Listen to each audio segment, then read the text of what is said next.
Bakunzi ba Manu Rwanda TV, bakunzi b'ijambo ry'Imana, nongeye kubasuhuza. Yesu ashimwe cyane.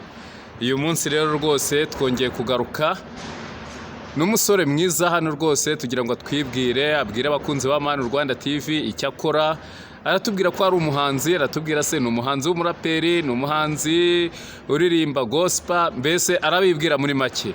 Ariko nk'uko bisanzwe, uru ni urubuga rw'ijambo ry'Imana, ni urubuga rwa Gikristo, turamanza tugasenga. Uwiteka Nyiringabo, Uwiteka mwamukomeye, uri Imana y'ukuri, uri Imana yo kwizerwa, uri Imana ihoraho, uri Imana itubabarira, data nyaguhara ku ngoma, ujye utugirira neza, ubane natwe muri byose, tugusabye twizeye mu izina ry'umwami wacu Yesu Kristo, amen. Muvandimwe rero, kuri kamera za Manu Rwanda TV uhawe ikaze. Murakoze kumpa ikaze. Abanyita Vava, nkaba ndi umuhanzi uririmba indirimbo z'Imana n'iz'isi, ariko muri ino minsi ndi kuririmba iz'Imana kuko nakira agakiza. So nyine bakunzi ba Manu TV ndabasuhuza. Manu Rwanda TV. Manu. Abakunzi ba Manu Rwanda TV ndabasuhuza. Imana ikomeze kubaha umugisha kandi mukore subscribe nyinshi cyane. Amen. Uravuze wongere n'ijwi, uravuze uti bakore subscribe, bakore share kugira ngo ibiganiro bizajye bibageraho hari byinshi cyane. Uratubwiye turi umuhanzi. Ubundi amazina y'ubuhanzi ni ayahe? Amazina y'ubuhanzi banyita Vava Bless. Bishatse kuvuga nyine Vava, umwana w'umugisha n'Imana. Vava Bruce. Vava Bless. No blessing y'umunyamugisha. Aha. Ukaba uririmba gospel, ukaba uririmba secular, imihanzi nyine ubuhanzi busanzwe cyangwa ni muri no minsi ubundi nabikoraga byose, ariko ngiye gucuzingamo kimwe, ndirimbe gospel, ndirimbe indirimbo z'Imana, kuko igihe ndimo ni igihe cyo gukizwa, ashaka gukizwa nanjye. Amen. Uravuga uti igihe turimo ni igihe cyo gukizwa, ni igihe cyo gushaka Imana. Amen. Ubundi se wari usanzwe usenga? Oya, ntabwo nsanzwe nsenga, ariko najyagayo rimwe na rimwe gusa. Wajyagayo rimwe na rimwe? Wasengeraga he? Nasengeraga hariya kwa Rugamba. Kwa Rugamba? Rugamba itorero rye ribahagana he? Hano hafi mu Gakinjiro ka Gisozi. Ku Gisozi. Amen. Rwose umwami ni umwe, aho twese twaba dusengera, icyangombwa nuko twizera Yesu Kristo nk'umwami n'umukiza. Aratubwiye ati rwose nasengeraga kwa Rugamba, ariko wanaririmbaga, ukaririmba indirimbo z'isi, ukaririmba n'iza gospel, byose ukavanga. Byose Wavangaga. None se ko bavuga ngo abahanzi banywa inzoga, we ntabwo wajyaga usoma ku Gatama cyangwa kuri Kabyeri? urebye ntabwo inzoga ngiye nigeze nzinywa, kuko navukiye mu rugo rw'abakristo. Nubwo narenda natabaye umukristo, ariko navukiye mu rugo rw'abakristo. Wavukiye mu rugo rw'abakristo.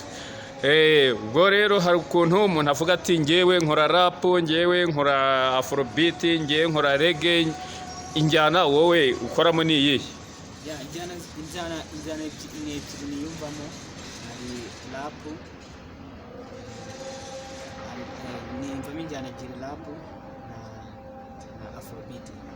Niyumvamo afrobeat, nkiyumvamo rap. Uraza kuturapingira hano twumve niba ari old school, niba ari cranka, niba ari kinya trap, za njyana z'ubu uraza kutubwira. None se ufite indirimbo zingahe wahomashiye gukora? Indirimbo zigera muri enye, kuko harimo n'izo kwibuka, n'imwe y'Imana, n'izindi z'isi nk'eshatu. Uravuga uti ni indirimbo enye, harimo iy'Imana. Iyo y'Imana niyo dufokasingaho cyane. Iyo y'Imana yitwa? Bayita Mwami. Mwami. Waririmbiye umwami wacu ari we Yesu Kristo, umwami n'umukiza. Aho ni byiza yindi uraza kutubwira nyuma. Yesu ubundi ubuhanzi bumazemo igihe kingana iki? Ubuhanzi ntabwo urebye ntabwo bumazemo igihe kinini, nawutangiye 2017. Ko ubona ubuhanzi mu Rwanda bavuga ati ubuhanzi ni ukuba ufite amafaranga, ni ukuba ufite manager, ni ukuba ufite umuntu nyine gutera inkunga. Ubu ngubu se ufite manager? Nta manager mfite, ariko manager wa mbere ni Imana. Manager wa mbere ni umwami, ni Imana yacu.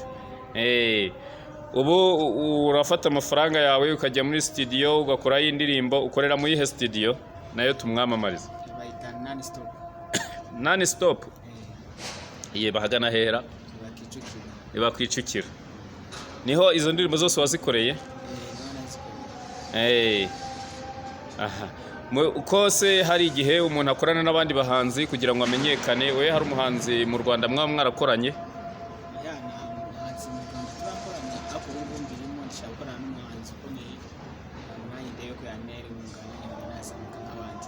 Witwa nde nyine niba atari ibanga? Urebye ni Aline Gahongayire. Aline Gahongayire niwe muhanzi ushobora kuba wemera mu Rwanda, cyangwa nuko ari we wumva ukunda? kuko ari wowe uririmba iz'Imana, kandi iki gihe turimo ni igihe cyo gukizwa, ni igihe cyo kuva mu by'isi, noneho tukaririmbira Imana tukayiramya. Aline Gahongayire ni umuhanzi nzi washobora kumufasha kandi nawe usenga. Na Theo ariko bose babireba nawe aragira, nawe ni umuhanzi. Urebye Theo we ntabwo tuziranye, sinzi niba ashobora kuba yabyemera. Uwo muziranye ni Gahongayire, waba waramuvugishijeho kugira ngo nibura kugira azagufashe? So baravuganye, ndamuhamagara turavugana, ambwira ko nshaka kwakira umwami n'umukiza, anabimfashamo, agira n'inama, ambwira ko indirimbo tuzakora na rimwe akamfasha. Amen amen. Uravuga uti twakoranye n'uwo twavuganye n'uwo bita Gahongayire Aline, norangi rwose azagufasha rwose, Imana ibigufashemo, kandi buriya twizera ko umuntu tugomba gufashanya kandi tukanatezanya imbere. Mu Gakiza urusanzwe umazemo igihe kingana iki? Gakiza ntabwo ndakeka ari nk'icyumweru mazemo. Yesu Kristo, urabwira uti mu Gakiza amazemo icyumweru, ni ukuvuga ngo ku cyumweru ubwo ni icyumweru, ni iminsi 7? Ni iminsi 7. Ntabwo uranabatizwa? Urebye kubatizwa narabatijwe, ngeraho kandi abireka.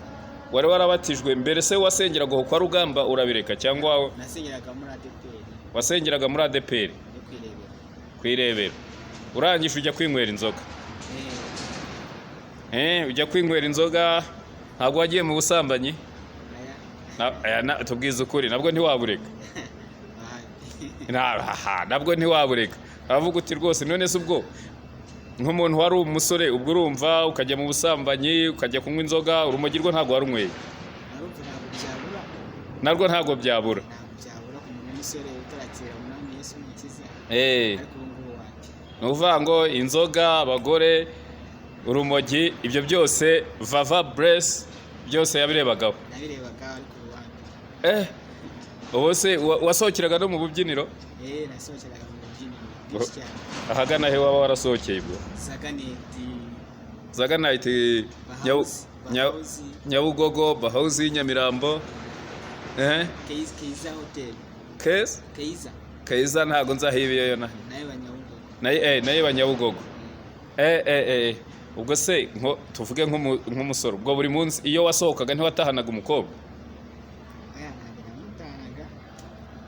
Kuko nyine abakobwa tuziranye benshi bagira iwabo. Uravuga uti abakobwa tuziranye benshi bagiye iwabo. Abantu reka twese twabinyuzemo, ariko se uravuga ko nk'abakobwa mushobora kuba mwarahuye ni nk'abangaye? Mwaba mwarahuye, tuvuge wenda ko barenga 500? Ijana. Ukavuga uti abangaba 100 nabaye nka Kirizire mbita inana, mbese ubwo Imana rwose yaragutabaye igukura kure. Ubwo umuntu wakugiriye inama yo gukizwa ni Aline? Abantu bagira inama yo gukizwa ni 3: Aline Gahongayire, undi mumama w'inshuti yanjye, n'undi mukobwa bita Esther.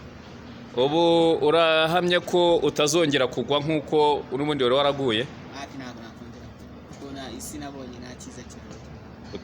Ubu kuvuga uti narirukanse njya mu busambanyi, njya muri ibyo, ariko nasanze nta nyungu yabyo. Ubwo se nk'ikintu waba warungutsemo cyangwa warahombyemo muri urwo, wenda niba warafataga urumogi cyangwa se ugafata izo nzoga, wumva warakoresheje nk'amafaranga angahe?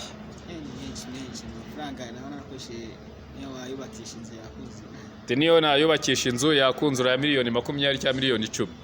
Ni ukuvuga uti miliyoni 10 zahombeye mu rumogi, zihombera no mu nzoga no muri ubwo burayi.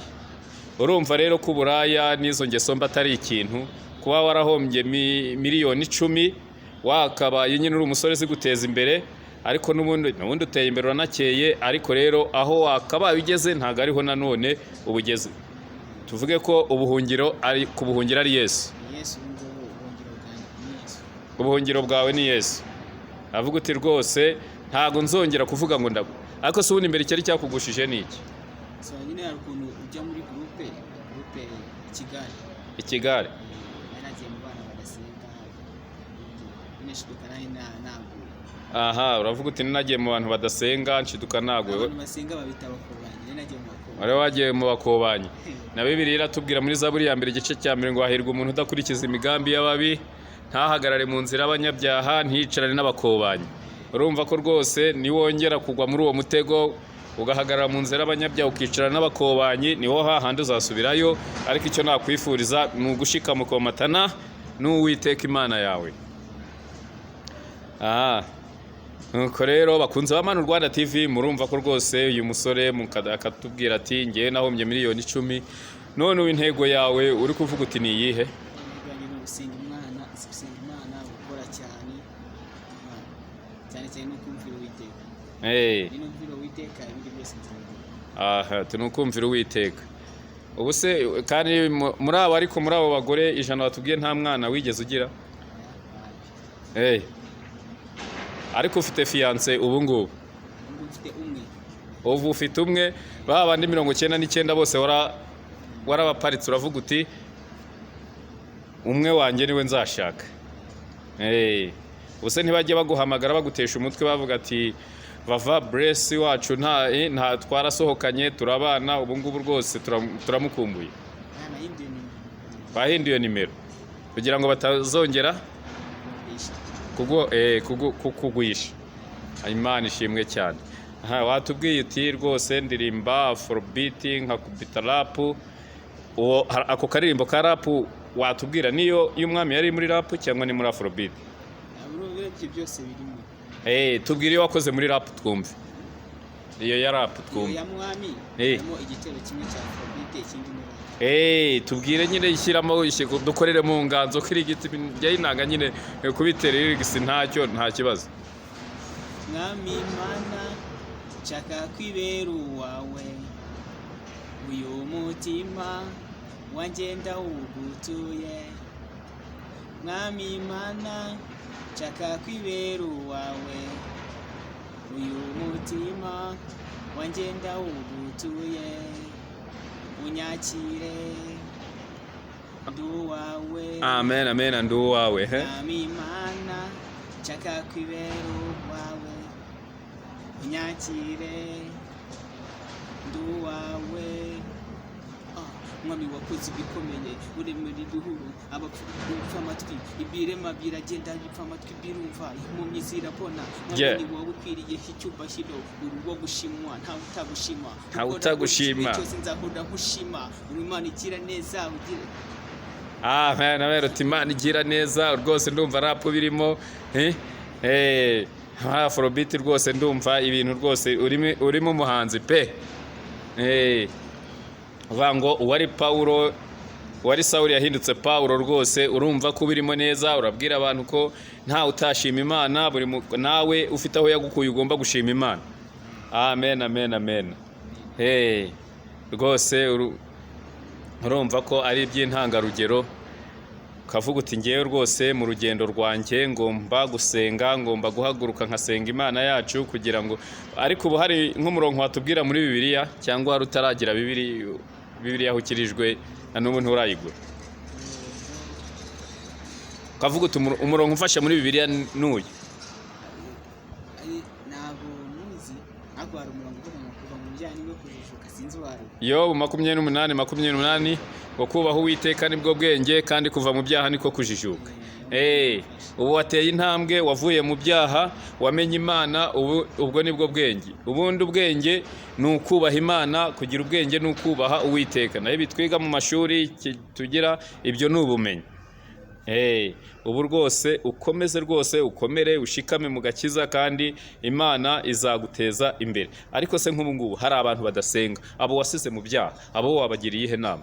Abantu badasenga nabagira inama yo kuva mu byaha hakiri kare bagasenga, kuko ntabwo ubuzi igihe isa n'isaha watanga ugasanga Imana iraguhamagaye utashye uri umunyabyaha ukarimbuka. Rero abantu badasenga nabagira inama yo kuza bagasenga nabo bagahora biteguye. Uravuga uti nabagira inama yo kuva mu byaha bagasenga bakemera Imana. Ubu mu gitondo uba wasenze, saa sita ugasenga, wajya no kuryama ugasenga, wajya no kurya ugasenga. Muri iyi minsi ugomba kubikora kuko mu gitabo cy'Imana muri Yosuwa 1:8 ngo ibiri muri iki gitabo cy'amategeko ntuzarorere kubihamisha akanwa kawe, ahubwo ujye ubitekereza ku manywa na nijoro. Kubitekereza ni ugusenga Imana, kubitekereza ijambo ry'Imana kugira ngo rikube ku mutima, ngo nibwo uzahirwa mu nzira zawe ukabashishwa byose. Ni ukuvuga ngo rero nta gukebakeba. Niba winjiye mu gakiza rwose Vava Bless ugomba guhitamo, cyangwa se niba wakwigumira muri ayo marapu yawe na Saganite nabwo ukazahitamo.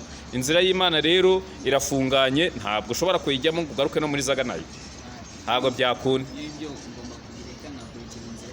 Ugakurikira inzira y'agakiza. Ubu ariko uba ufite imyaka ingahe? 25. Ucyari umujene, urumva ko rwose hari abandi bajene bashobora kukwigiraho, hari abandi bajene bagiye kumvira ijambo ryawe, ni ukuri rikagiraho ribahindura. Ubu se nta bantu uzi ibiyobyabwenge bishobora kuba byaraganishije gereza mwagendana? Barahari benshi, urugero nk'umuhanzi bita Gisa cy'Inganzo. Gisa cy'Inganzo mwaragendanaga? We ntabwo mwigeze mukorana indirimbo?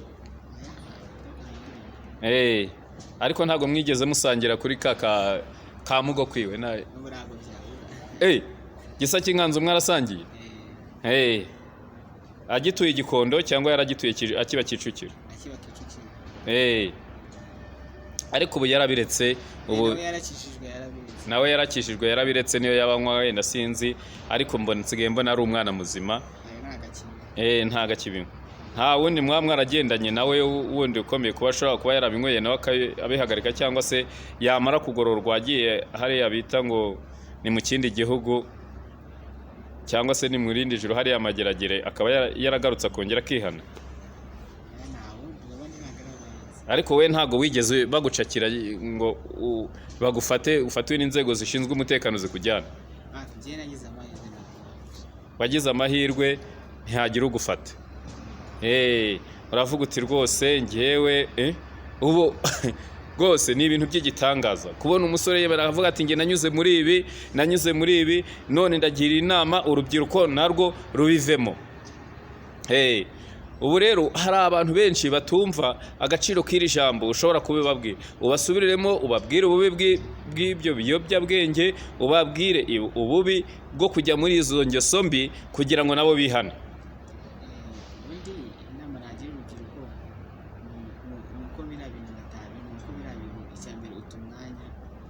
Zamurijwe kugira ngo bakumve neza. Icyambere utumwanya, icya kabiri ntabwo buri muntu wese abakubonamo imbobo, bitewe n'uburyo ki ugenda wifata mu muhanda, wambara ibipantaro bimanitse munsi za poketi. Rero nkaba ngira inama urubyiruko ko kunywa ibiyobyabwenge ko batabinywa ntabwo ari byiza, kuko iyo unyweye ibiyobyabwenge nyine ubyuta ubwenge ugata umwanya, ugasanga no mu majyambere uri gutakaza.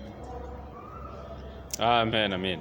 Uravuga uti rwose hari uguta umwanya, hari uguta igihe, hari ukuba abantu bakubona bakakubona nk'imbobo. Nagira bagenzi banjye inama y'uwafataga ibyo biyobyabwenge ko agomba kubireka, ubundi akagarukira Yesu Kristo umwami n'umukiza, akabona agakiza. Uravuga uti ariko se koko mu by'ukuri icyumweru gishize nibwo winjiye mu rusengero, nibwo wagarutse mu nzu y'Imana? Ubu rero ugomba kugira gute? Ugomba gushikama ukagura Bibiliya. Uri umuntu w'umusore, amafaranga n'ubundi washoragamo abawe ni menshi, Bibiliya ukajya uyigendana ugasenga, Imana ikakugirira neza. N'ubundi ugiye gutangira udusengera, wenda mu munota umwe uturagize Imana, kuko niba koko warakiriye Yesu Kristo umwami n'umukiza, ugomba gutsinda ibikugerageza, kandi kubitsinda ni ugusenga. Udusengere ubundi dusezera abakunzi ba Mana Rwanda TV. Iminota 20 ibihagije. Urakoze kutwibwira, urakoze kuduha ikiganiro. Ubutaha noneho uzagaruka ubaha n'ubuhamya n'umuntu watumye winjira muri ibyo biyobyabwenge. Ubuhamya uzabutanga? Kuko hari umuntu icyo kigare, hari abo mwagendanaga nk'uko wenda Gisa cy'Inganzo yavuze ati aya ni Negiji yaravuze ati ura umuhanzi uramwumva, yaravuze ati ngewe Pfura niwe wanjyanye mu biyobyabwenge. Ni ukuvuga ngo buri muntu aba afite uwamujyanyemo. Abo ngabo rero ni usagaruka avuga uti ngewe hari umuntu witwa kanaka yarandaruye ankoresha ibi ariko ubu ngewe narihana. Ngaho dusengere mu munota umwe cyangwa mu masegonda. Mangira neza barakora ibitangaza, ndabishimiye ko wamwereye mu byaha kandi abatsira n'ubundi rubyiruko ruzigere ruma ibiyobyabwenge. Imana ndagushima uburyo Imana nziza kandi Imana ikora ibitangaza, Imana nzaba nishimiye igihe cyose. Ndagushimiye ko wanyakiriye mu gakiza kawe kandi na none musaba imbabazi ko narakuye. Amen. Aha uravuga uti Imana nziza ndagushimira ko wankuye kure ukankura muri ibyo byaha. Imana ukomeze tugire neza. Bakunze ba Mana Rwanda TV rwose twari kumwe n'umuvandimwe mwita Vava Bless, akaba ari umuraperi, akaba akubita Afrobeat mwayumvishije, ariko ongera bakubitiraho ka karirimbo nibura duseze ariko gasoza.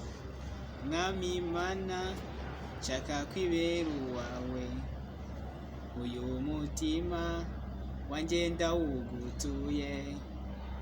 Mwami Imana nshaka kwibera uwawe, uyu mutima wanjye ndawugutuye. Unyakire nduwawe, Mwami Imana umutima wanjye wakire. Turakuramya turaguhimbaza, imirimo wakoze koko irakomeye Mwami. Amen, amen. Vava Bless, Imana iguhe umugisha. Urakoze abakunzi ba Mana Rwanda TV, murakoze kandi namwe Imana ibahe umugisha.